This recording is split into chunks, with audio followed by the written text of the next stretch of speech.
She was born in a city of chandeliers and waltzes, Vienna at its glittering peak, yet her life would become a tale of exile, grief, and buried music.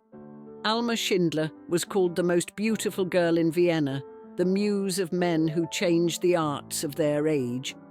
Gustav Klimt painted her. Alexander Zemlinsky taught her. Gustav Mahler married her. Oskar Kokoschka obsessed over her so fiercely he built a life-size doll in her image. But behind the salon, gossip lay a different truth. Alma was herself a composer, a prodigy who once dreamed of writing an opera no woman had ever dared to finish. The men she loved, brilliant, celebrated, often tormented, demanded her devotion yet feared her ambition.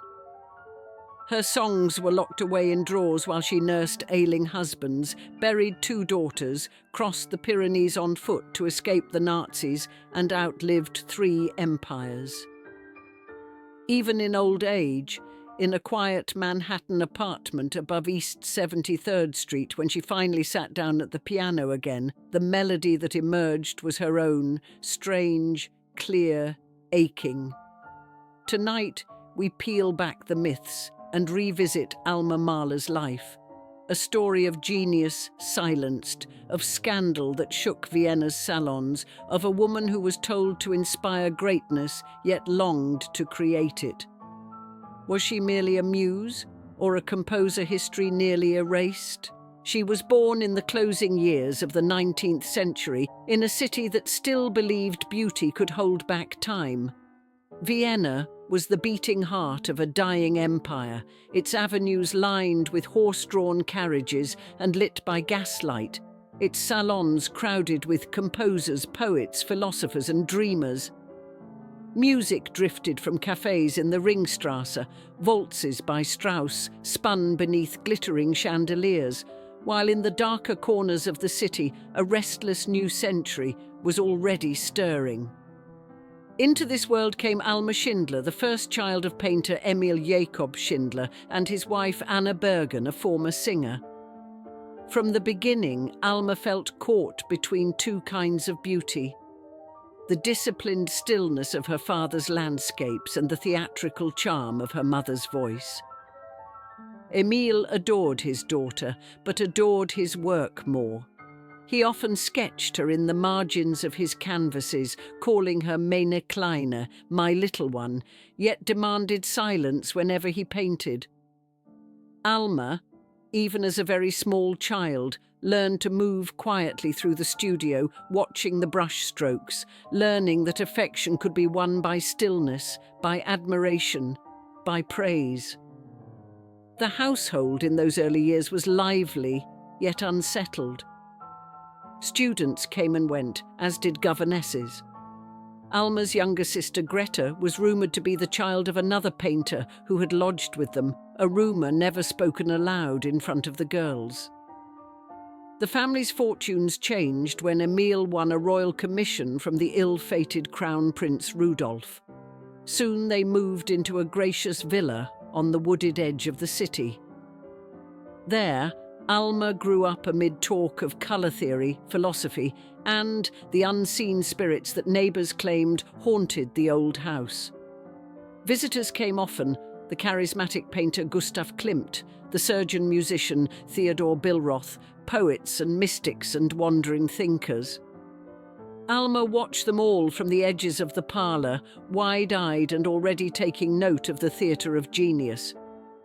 She learned early that in Vienna, charm was a kind of currency, and that genius, at least as the men defined it, was something a woman could only inspire, never embody. Her mother taught her posture at the dinner table, how to tilt her head at just the right angle while listening to a man speak. Alma obeyed at first, but at the piano she quietly rebelled. She played not the pieces chosen for her, but the ones that stirred her own imagination. By the age of 10, she adored Wagner's thunderous harmonies and dismissed Beethoven as too staid. At 12, she told her teacher she did not merely want to play, she wanted to compose. Then came the first tragedy that would shape her. When she was 13, her father fell gravely ill during a seaside holiday. Alma and Greta were eating in a small cafe when a messenger arrived. She later wrote that she knew at once her father was gone. That night, she and her sister crept into the room where his body lay in a wooden box and stared at his face, astonished by how small he seemed in death. The man who had painted her childhood into permanence had vanished, and with him went the first great source of stability in her life. The return to Vienna was sombre. Her mother's mourning was dramatic, the villa's curtains drawn, visitors greeted in black. Alma, restless in her grief, turned to music more intently than before, scribbling little melodies in the evenings as if to drown out the oppressive silence. But only a year later, Anna married again, this time to Karl Moll, one of Emil's students and a figure Alma would resent for the rest of her life. Moll encouraged Alma's studies in music, but also coached her in how to present herself in society, how to enter a room so that every man's eye would be drawn to her. Alma came to understand that she was being shaped not as an artist, but as a vision, a presence to be admired. By her mid-teens, she had begun to keep a diary in which she sometimes referred to herself in the third person, as if she were both actor and observer in a play. She wrote that she wished not merely to be admired, but to achieve something truly remarkable. Perhaps to compose an opera, something no woman had yet done. Her seriousness impressed Joseph Leiber, the blind court organist who became her teacher. He treated her not as a dilettante, but as a real student of composition. Still, the world outside his studio reminded her daily that ambition in a girl was considered unbecoming. She confided to her diary that it was a curse to be born female, that the finest part of her soul, her gift for melody, was treated as a curiosity rather than a calling. By the time she turned 19, she was no longer a shy observer at the edges of salons. She entered them like the opening chord of a symphony. Tall, golden-haired, quick-witted, with eyes that unsettled the older men who sought to impress her. She could spar about Plato or Goethe, smile sweetly, and then contradict with a precision that drew both admiration and unease. Vienna whispered about her beauty, yet Alma longed to be recognized for her mind and her music. In her diary, she mocked herself as vain and superficial in one line, then confessed in the next that nothing pleased her more than being called exceptional. Already she was living between two selves, the outward figure expected to dazzle and the inward artist who yearned to create. This was Alma before the storms to come, a girl of talent and intelligence standing at the threshold of a new century, watching the old world of empire glitter and decay around her. She had the ambition to write music that would outlast her, the temperament to challenge the men who claimed the stage, and the beauty that made her the focus of every gaze in the room. What she could not yet know was how much of that gift would be demanded of her, and how often she would be asked to give up her own voice for the sake of someone else's genius. The salons of fin de siècle Vienna glittered like chandeliers, but beneath the polished floors lay cracks already spreading. Anti-Semitism simmered, the empire trembled under its gilded facade, yet the city still waltzed, as if the old world could go on forever. It was into this elegant but fragile theatre that Alma stepped as a young woman, determined to be more than an ornament. She had ambition in her veins, yet the men who noticed her saw first her beauty, then her brilliance, and rarely in that order. Among those men was Gustav Klimt, the charismatic painter whose portraits of gilded saints and sensuous women were already scandalizing polite society. He had known Alma since she was a schoolgirl in ribbons and had watched her grow into a tall, poised young woman. He teased her at parties, called her vain, accused her of being spoiled, yet his eyes lingered. Alma, who had vowed to dedicate herself to music, found herself drawn to him against her own resolve. Their encounters were charged not with open declarations, but with gestures, the breaking of a bread roll at a dinner table shaped into a heart and pierced with a toothpick as a joke, a clumsy spill of schnapps on her white dress, his fingers blotting the stain with an intimacy that startled her. In her diary she called their first kiss, not romantic but sacred, a benediction. Klimt asked her never to love another man. She promised, perhaps even believed herself, yet he soon withdrew, leaving her to wonder if the tender moments had been, as he later claimed in a letter to her stepfather, only a passing mood. Alma's heartbreak was not the soft melancholy of youthful disappointment, but a blow to her sense of worth. For weeks she could not compose. She described herself as already dead. Yet out of that despair came one of her first truly original songs, written to a line of verse she inscribed in her own blood. I was born to be lonely, and loneliness is my destiny, for I feed off my own thoughts. The scandal of Klimt's reputation had touched her only in whispers. The deeper wound was the realization that even in intimacy, her own gift had been overlooked. In the aftermath, another figure entered her life, Alexander Zemlinsky, a conductor and composer whose unkempt appearance and intense eyes hid a sharp musical mind. Unlike Klimt, he did not flatter Alma's beauty. Instead, he challenged her phrasing, her harmonies, her discipline. For the first time, a man spoke to her as a fellow musician. She responded at once. In her diary, she recorded that the trees looked greener and the sky more vivid after their first embrace. But even this relationship bore the mark of inequality. Zemlinsky admired her talent, yet told her bluntly that as a woman, she would always struggle to be taken seriously. Their love was tender, then quarrelsome, then tender again, and always shadowed by the tension between her desire to be both beloved and recognized. She wrote that two souls are fighting inside me, one sensuous, one artistic. I do not know which will win. In the end, it was neither. In the winter of the new century, Alma attended a dinner where she found herself seated across from Gustav Mahler, the formidable director of the Vienna court opera.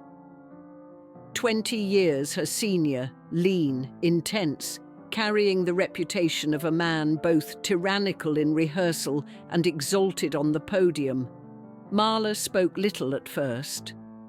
When Alma interrupted a conversation about art and compromise with a sharp question, he turned toward her and said, "Such a question can only be asked by someone young, someone who knows nothing of cowardice." She did not flinch. That collision of temperaments sparked something in them both. Within weeks, they were walking together under the winter gaslights of Vienna. Mahler warned her that life with him would demand total devotion. He was not asking for courtship, he was declaring terms. Alma, still bruised by Klimt's retreat and Zemlinsky's doubts, felt both challenged and swept up.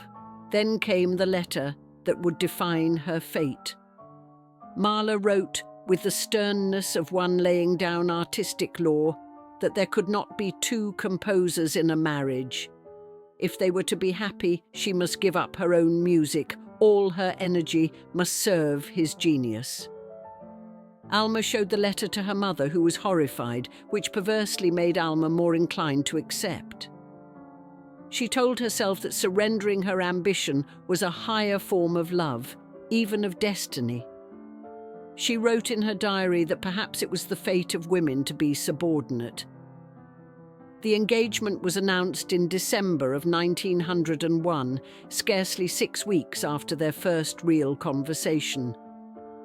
In March of the following year, they were married in a quiet ceremony without fanfare. Vienna's press called her the most brilliant bride in the city. The unspoken truth was that Alma's dream of composing an opera had been sealed away like a relic in a drawer. What began as a romance with a man of towering genius became the first and deepest of the constraints that would shape the rest of her life.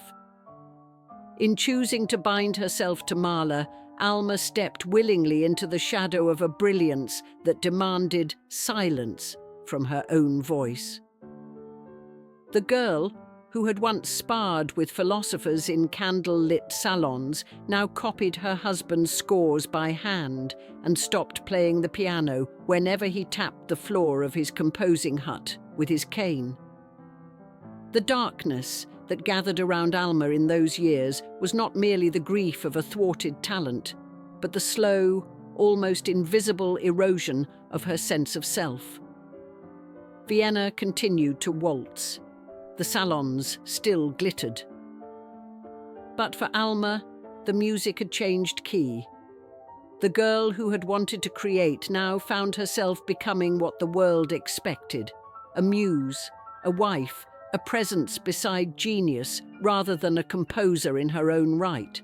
Marriage to Gustav Mahler was at first less a union than an immersion into another person's destiny. Alma, barely in her 20s, exchanged the lively chatter of Vienna's salons for the austere silence of the lakeside retreat at Meiernig, where her husband composed in solitude. The small, whitewashed house looked peaceful from the water, but within it, Alma soon learned that genius can be as demanding as illness. Each summer, Gustav rose before dawn, carried a flask of soup and his blank score, pages up the hill to a tiny wooden composing hut, and stayed there till evening. When Alma practiced the piano downstairs, he rapped on the floor with his cane until she stopped. Her own songs, which had once been her secret source of pride, were locked in a drawer. She became the quiet manager of his world, copying scores, arranging meals, answering letters, planning rehearsals. She wrote later in her diary, "All of me belongs to Mahler. Everything else is dead." Their first child, a daughter named Maria but nicknamed Putzi, was born in late autumn of 1902. Gustav adored the little girl, carried her on long walks, called her his shadow. Alma, still recovering from the ordeal of childbirth and plagued by fever and gallstones, felt at once tender and hollow. In the pauses of her day, melodies returned to her, fragments like driftwood rising to the surface. Yet she said nothing of them. A second daughter, Anna, followed in 1944.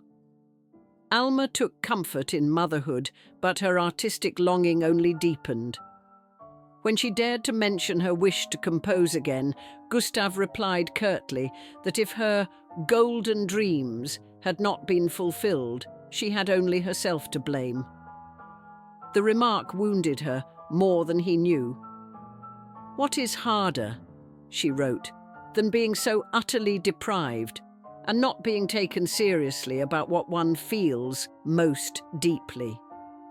By then, Alma was no longer the brilliant young woman who had sparred with philosophers in salons. She was the wife of a maestro whose music drew ovations across Europe, yet she herself felt invisible. She had copied every note of the Fifth Symphony by hand. The famous Adagietto, Mahler said, was inspired by her. Still, her own compositions remained sealed away, unplayed. "They are a coffin I carry with me," she wrote in her journal. The shadow over the household darkened in the summer of 1907. The younger child, Anna, fell ill with scarlet fever. Alma nursed her through sleepless nights and at last saw her recover. But soon after, little Maria caught diphtheria. Alma sat by the bedside for days and nights, praying as the child's breathing grew ragged. Gustav, unable to bear the sight, shut himself in his study. Alma felt abandoned, yet would not leave the child. One storm-torn night, Maria choked in terror. The doctor prepared for a tracheotomy.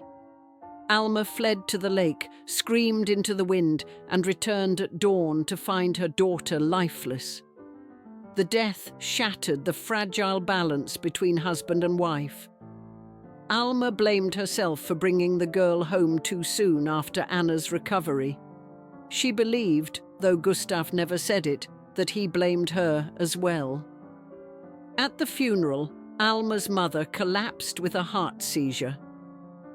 Gustav, grief-stricken, was diagnosed with heart disease and told he had only a few years to live.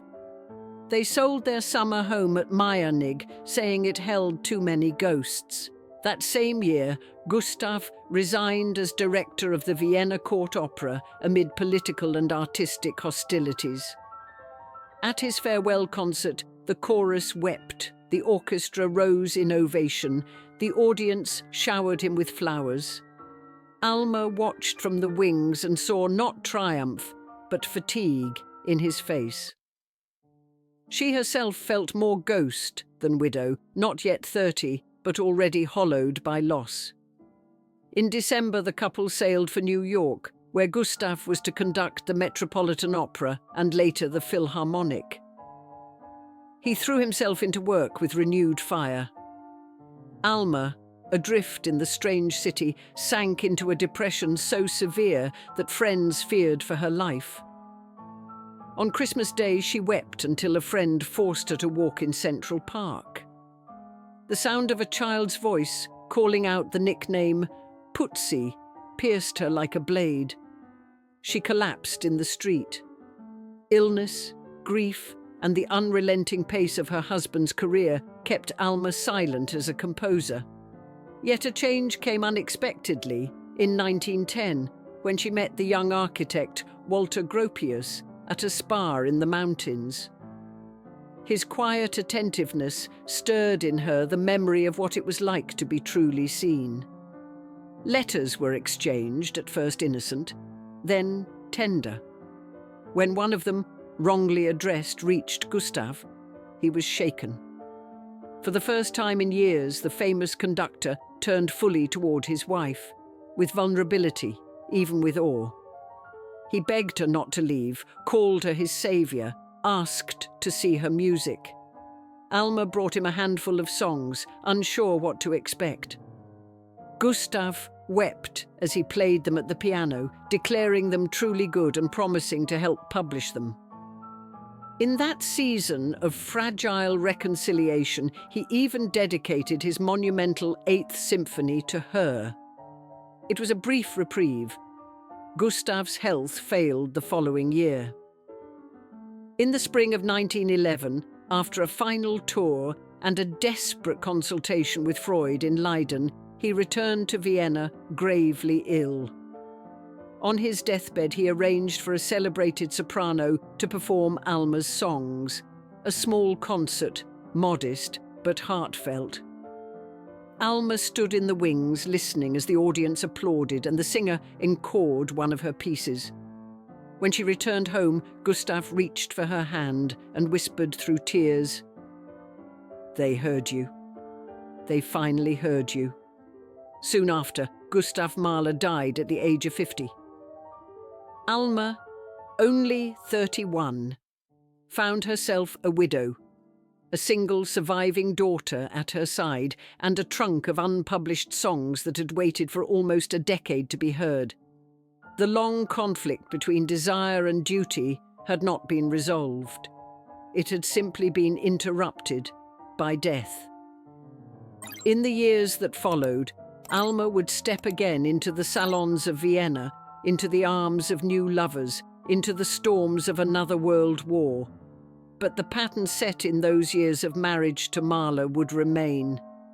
a woman of undeniable talent, forever asked to choose between her own voice and the needs or the genius of the men she loved. Widowhood did not still the storms around Alma Mahler. It only shifted their direction. When Gustav was laid to rest beneath the linden trees outside Vienna, she walked behind the coffin with a face carved of ice. In her diary, she wrote that she felt no tears left, only a terrible clarity. Friends whispered that she would now dedicate herself to music. Instead, the salons of Vienna once more opened their gilded doors to her. This time, not as a promising girl or the silent wife of a maestro, but as the most eligible widow in the city.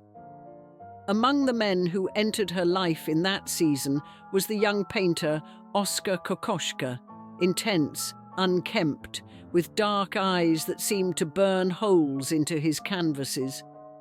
He courted Alma with both passion and desperation, sketching her in fierce charcoal lines, proclaiming her his muse, his goddess, his only anchor.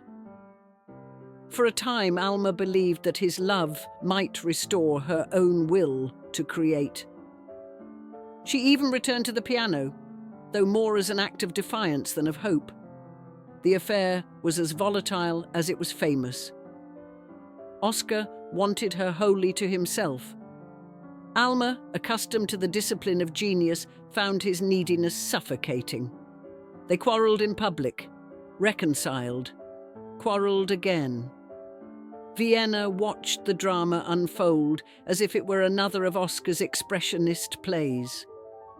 When Alma ended the relationship after 3 years, Kokoschka was so distraught that he ordered a life-size doll made in her likeness, a bizarre effigy that he posed at dinner parties and carried with him to the opera. The scandal was the talk of the cafes, yet Alma only said, "I gave him everything I could, but Tantaman. Tama Nantui men me in my soul." By then, Europe was sliding toward catastrophe. In the summer of 1915, Alma married again, this time to the architect Walter Gropius, then a young officer on leave from the front. The ceremony was simple, held in Berlin with little fanfare. In the midst of war, Alma gave birth to a daughter, Manon, in the spring of 1916. Gropius hoped that the child would anchor Alma's restless spirit. For a while, perhaps it did. The post-war years brought neither peace nor stability. Gropius founded the Bauhaus, a new school of modernist design that absorbed his energies. Alma felt once again relegated to the role of companion to a man's vision. She began to frequent the salons of Berlin, and there met the poet and novelist Franz Werfel, a man of warm temperament and lyrical voice. Their friendship deepened into an affair, and by the early 1920s, Alma's marriage to Gropius had collapsed. In 1920, she divorced him. Within a few years, she was living openly with Werfel. Tragedy returned in 1924 when Manon, barely in her late teens, contracted polio. The illness struck swiftly, leaving her paralyzed. Alma nursed her day and night, writing in her diary that she had come to know the sound of despair. Despite every effort, Manon died in 1925. The loss was a wound from which Alma never fully recovered. Werfel, grieving beside her, later dedicated one of his novels to Manon's memory. Alma often said that of all her sorrows, this was the one that never ceased to ache. In 1929, Alma and Werfel married, and for a brief time she seemed to find a measure of calm. They hosted evenings of music and literature in their apartment in Vienna's Innere Stadt. Visitors remembered Alma sitting by the piano with a half-smile, humming snatches of her old songs while Werfel read aloud his verse. But the clouds gathering over Europe soon darkened their lives. Werfel was Jewish, and by the mid-1930s, the rise of the Nazi regime made their position increasingly precarious. When Germany annexed Austria in 1938, Alma's past connections to prominent cultural figures and her own fame shielded them only briefly. Werfel's books were banned, friends fled or were arrested. The couple moved to France, settling first in Paris and then in the southern town of Sanary-sur-Mer. Alma later described those years as living with a packed suitcase beside the bed. In 1940, after the fall of France, the couple fled south once again, crossing the Pyrenees on foot into Spain. Alma, then in her early 60s, carried little more than a single handbag and a folder of Werfel's manuscripts. They made their way through Lisbon and eventually sailed for New York. The crossing was rough, Alma sick for days, but she refused to give up the sheet music she'd managed to save from her scattered possessions.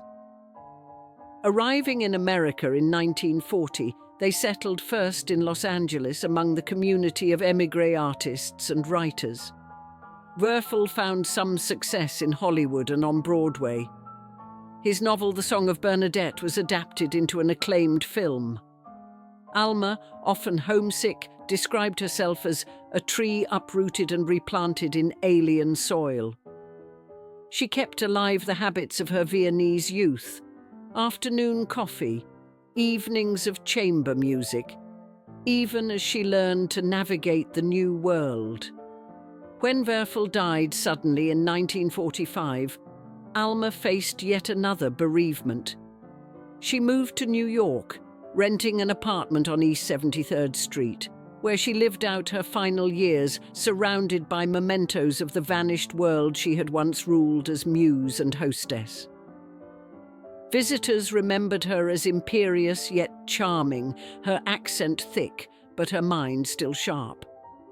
She often spoke of Gustav, of Manon, of the friends lost to war and exile, as if keeping their names alive was itself a kind of duty. The arc of Alma's life by then spanned 3 empires and 2 world wars. She had been muse to painters, lover to composers, wife to a modernist architect, and then to a celebrated novelist. She had buried 2 daughters, crossed mountains as a refugee, and rebuilt a semblance of home in a foreign land. Yet, the question that had haunted her since youth, whether her own creative voice had been smothered by the demands of the men she loved, remained unanswered. Those who met her in her last decades often said that Alma's presence carried both the grandeur of old Vienna and the melancholy of exile. She could charm a room with anecdotes about Klimt or Mahler, but when pressed about her own music, she grew evasive, sometimes bitter, sometimes wistful. The world remembered her as a muse. She remembered herself as a composer who had been interrupted again and again by history and by love. In her last decades in New York, Alma Mahler Werfel lived in a modest apartment on East 73rd Street that smelled faintly of coffee and violets. The furniture was heavy and old-fashioned, the curtains drawn against the city's glaring light. Yet the parlour still held a grand piano, its lacquer dulled, but its tone surprisingly rich. Neighbours sometimes heard her playing in the afternoon, slow and halting, as if searching for something she had misplaced decades earlier. She was now an elderly woman with silver hair swept into a bun, her voice still carrying the clipped vowels of Vienna. Visitors who came expecting a tragic recluse were surprised to find her sharp-tongued, even witty. She could tell stories of Klimt's first scandalous paintings, of the night Mahler conducted as if pursued by demons, of the day Kokoschka appeared on her doorstep, clutching a sketch of the infamous doll. But when the conversation turned to her own music, Alma's manner changed. She would sigh, shrug, sometimes wave a dismissive hand. They were only songs, she would say, as if afraid of sounding self-important. In truth, the songs were more than trifles. The manuscripts she had saved through wars and flight were at last published in small collections during the 1940s. A handful of sopranos, curious about the long-silenced voice of Mahler's widow, began to perform them in recitals. Listeners remarked on their bittersweet melodies, their subtle harmonies, neither wholly late romantic nor wholly modern. Some critics suggested that if Alma had been born a generation later, or born a man, she might have been recognized as a significant composer in her own right. Alma rarely attended these performances. When she did, she sat very still, eyes closed, as if listening not to the singer, but to the younger self who had once written those notes. She later told a friend that hearing her own song sung by another felt like meeting a ghost who might have lived a longer life if I had not been so foolish. Her reputation in those years remained divided. Admirers remembered her as the great muse of Vienna, the woman whose beauty and intellect had inspired masterpieces by Mahler, by Kokoschka, even by Werfel. Feminist critics of the mid-20th century, by contrast, began to portray her as a tragic emblem of talent sacrificed to patriarchal demands. Some biographers cast her as manipulative, even calculating in her relationships with famous men. Others insisted that she had been shaped, even trapped, by the conventions of her era. Alma herself gave no easy answer. When a young journalist asked late in her life whether she regretted anything, she replied, "I regret everything and nothing. I wanted to live greatly. I did. But the cost was high." She remained a figure of fascination to the end. Friends remembered how, even in her 80s, Alma could charm a room by quoting Heine or by recalling a forgotten waltz. Yet there was also a persistent sadness in her bearing, a sense that she was the last witness to a vanished world of empire, salons and smoky cafes. She sometimes said that she felt like a relic of another century, accidentally carried forward. Alma died in December of 1964 at the age of 85. Her funeral in New York was modest, attended by émigré friends, musicians, a few old Viennese acquaintances who had survived the war. Her coffin was later moved to Vienna and buried beside Gustav Mahler's grave at Grinzing Cemetery, as she had requested. In that gesture there was a final acknowledgement of the bond that had shaped her fate, and perhaps a final attempt to claim her place in the same historical memory. Since her death, Alma Mahler's legacy has continued to provoke debate. Musicologists rediscovered her published and unpublished works, finding in them a voice both intimate and fierce. Biographers examined her diaries and letters, some accusing her of vanity, others portraying her as a victim of her time. Playwrights and filmmakers cast her alternately as muse, femme fatale, tragic heroine. The figure who once inspired paintings and symphonies became herself the subject of countless interpretations, admired, condemned, pitied, but never quite forgotten. To the older generations who lived through the early 20th century, Alma remained a reminder of the paradox of that gilded age. That even in the heart of an empire of waltzes and opera, a gifted woman could be told her highest duty was to serve as inspiration for others. To later audiences, especially women entering the arts in the mid-20th century, she came to symbolize both the obstacles they faced and the persistence of creative desire in spite of them. One evening, a few months before her death, Alma received a young soprano who had been studying her songs. The singer asked what she should try to express in them: joy, grief, longing. Alma reportedly answered, "Do not act. Sing as if you were speaking to yourself in the night." That is how they were written.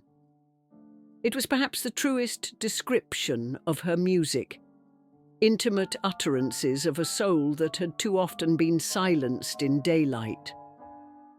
Looking back across the span of her life, the salons of Vienna, the summers on the lake, the stormy loves, the crossings of mountains, the exiles and returns, Alma Mahler's story remains not simply one of scandal or romance, but of the complicated price of genius and of the sacrifices demanded by history and by love.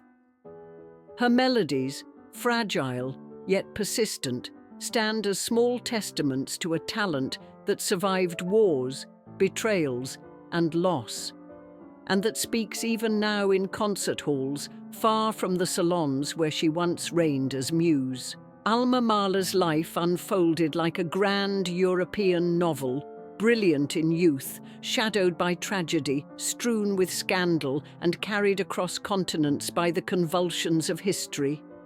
She began as a girl who longed to compose an opera and ended as an old woman surrounded by memories, her songs at last finding their way to concert halls. The arc of her story is more than a tale of one gifted woman. It is a window into the price that talent, especially women's talent, so often paid in an age that worshipped genius, yet demanded women serve as its silent companions. For the men she loved, Alma was alternately muse, rival, anchor, and threat. To Gustav Mahler, she surrendered her ambition and gave him solace and, in the end, a music that outlived them both. To Kokoschka, she was the unattainable vision that drove him to create and to despair. To Gropius and to Werfel, she was partner and torment, loyal and restless. And through it all, she remained what history often resents: a woman unwilling to be reduced to one role. Perhaps her story forces us to ask a question that has not lost its sting. What is the true cost of genius, not to the genius alone, but to those whose lives bend around it? How many voices have been lost, silenced in the service of another's triumph, their own music carried like a coffin through the years? When we look back at the salons of old Vienna, or at the fragile sheet music Alma saved through exile, we hear not only the echoes of a vanished world, but the faint, persistent melody of a woman who wanted to create, yet was told to inspire. If this story has stirred you, you may also be drawn to our exploration of the tragic heiresses of the Gilded Age, another tale of women caught between legacy, expectation, and the weight of history.